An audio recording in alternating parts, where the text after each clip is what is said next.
জাহিদ দেখো তোমার ভাই আমাকে কিভাবে মেরেছে, আর দেখো আমাকে কিভাবে বেঁধে রেখেছে। আমি আজ অনেক কষ্টে ফোন লুকিয়ে রেখে তোমাকে কল করেছি। জাহিদ তুমি আমাকে কোথায় রেখে গেছো? তোমার ভাই তো আমাকে মেরে ফেলবে। কি? আমার ভাই এতটা অমানবিক অত্যাচার করছে তোমার উপরে, কিন্তু কেন ও এসব করছে? ও চায় না আমি তোমার বউ হয়ে এখানে থাকি, আর ও তো চরিত্রহীন।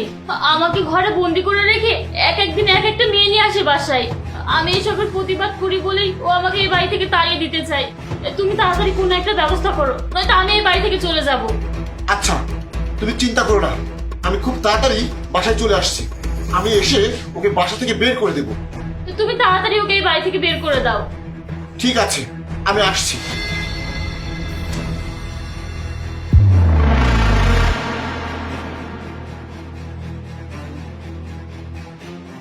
আরে বেবি, তুমি তো দারুণ অভিনয় করেছো, ফাটিয়ে দিয়েছো।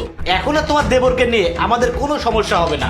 আমাদের পথের কাটা একমাত্র তোমার ওই দেবর। তোমার স্বামী তো বাইরে থাকে, কবে আসবে তার ঠিক নেই, আর তাতে আমাদের কোনো সমস্যাও নেই। তোমার দেবরের জন্যই আমরা একসাথে থাকতে পারছি না। তোমার দেবরকে যদি বের করতে পারি তাহলে আর আমাদের কোনো সমস্যা থাকবে না, আমরা একসাথে থাকতে পারবো। তোমার দেবরকে বের করতে পারলেই আমাদের একসাথে থাকায় আর কোনো বাধা থাকবে না। হ্যাঁ বাবু, সেজন্যই তো আমার স্বামীকে রাগিয়ে দিলাম। এখন আর আমার কিছুই করা লাগবে না। আমার স্বামী এখন তার ভাইকে নিজেই বাড়ি থেকে বের করে দিবে। হ্যাঁ বেবি, তোমার দেবর তো এখন নেই, চলো তাড়াতাড়ি রুমে যাই। হ্যাঁ চলো। হ্যাঁ চলো। কি রে ইমন, তুই আমার বইয়ের উপর অত্যাচার করে তুই তাকে এই বাসা থেকে বের করে দিতে চাস?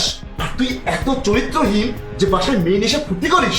আমার বউ তোর এসব কুকর্মে বাধা দেয় বলে তুই তার উপর অত্যাচার করে এই বাসা থেকে সরিয়ে দিতে চাইছিস? এসব তুমি কি বলছো ভাইয়া? আমি তো কোনোদিন ভাবির সাথে উচ্চস্বরে কথাও বলি না, আর তুমি আমাকে এইভাবে মিথ্যা দোষারোপ দিচ্ছ। ভাইয়া, আমি তো ভাবির সাথে খারাপ ব্যবহার করিনি। আমি ভাবিকে বাড়ি থেকে বের করে দিতে চাইনি, বরং ভাবি আমাকে বাড়ি থেকে বের করে দিতে চেয়েছে। এই তুমি এসব কি বলছো? আমি কখন তোমাকে বাড়ি থেকে বের করে দিতে চেয়েছি? আর তোমার কাছে কি প্রমাণ আছে?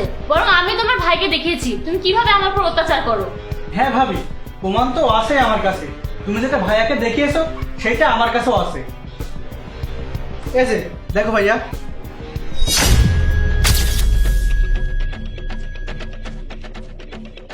আরে বেবি, তুমি তো দারুণ অভিনয় করেছো, ফাটিয়ে দিয়েছো।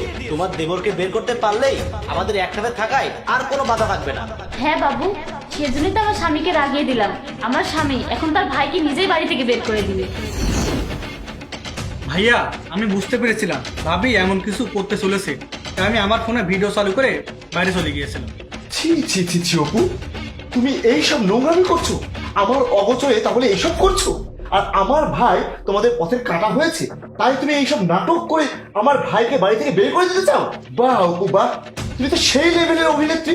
তুমি আমার সাথে ভালোবাসার নাটক করো, আর আমার অগোচরে পর পুরুষের সাথে নোংরামি করার সুবিধা নেওয়ার জন্য আমার ভাইকে তুমি এই বাড়ি থেকে বের করে দিতে চাও। আমার ভাইকে তুমি চরিত্রহীন অপবাদ দিয়েছো। এই চরিত্রহীনা তো তুই। তোর মতো একটা মেয়ের সাথে যে আমি সংসার করছি এটা ভাবতেও এখন আমার লজ্জা লাগছে। যা, বের হয়ে যাওয়া বাড়ি থেকে। জাহিদ, আমি ভুল করে ফেলেছি, আমি অন্যায় করেছি। আমার আর এমন ভুল হবে না। তুমি আমাকে ক্ষমা করে দাও। আমি আর কখনো এমন ভুল করব না। আমি আর ওই ছেলেটাকে ডাকবো না, কিন্তু প্লিজ তুমি আমাকে এই বাসা থেকে তাড়িয়ে দিও না। তুই যে অন্যায় করেছিস না, তার কোনো ক্ষমা নেই। তুই তোর সম্মান, তোর ইজ্জত সব হারিয়েছিস। তুই তোর নিজের অবস্থান নিজেই নষ্ট করেছিস। তোর মতো মেয়েকে নিয়ে আমি আর এক মুহূর্তের জন্য সংসার করতে চাই না। তুই আমার এই নিষ্পাপ ভাইটাকে আমার চোখে খারাপ বানিয়েছিস। আমার ভাই কখনোই খারাপ হতে পারে না। যা, তুই তোর ওই প্রেমিকের কাছেই যা। আমি তোকে তালাক দিয়ে তালাকের কাগজ তোর বাসায় পাঠিয়ে দেবো। যা।